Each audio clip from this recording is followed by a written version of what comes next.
my name is Dolor Jess. Ito naman po yung ituturo natin sa inyo kung paano po ba gamitin, paano isuot, at ano po ba yung mga bawal dito sa ating secret belt na version 1. Unang-una, paano po siya isuot? Syempre, uunahin mo pong iikot syempre dun sa pinakalikod mo. Unahin natin yung pinaka-hook.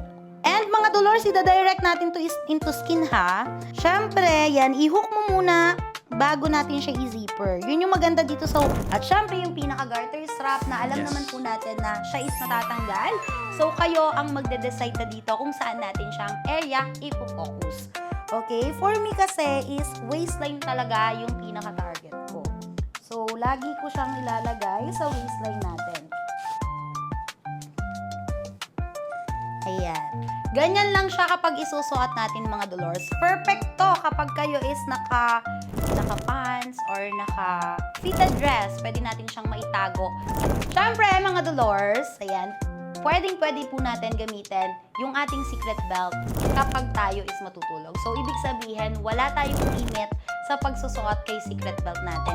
At yun na nga mga Dolors, yun po yung mga pwede nating gawin kapag suot natin yung ating secret belt version 1. Ayan. Thank you so much mga Dolors. And my name is Dolor Jess. Thank you for watching. Bye!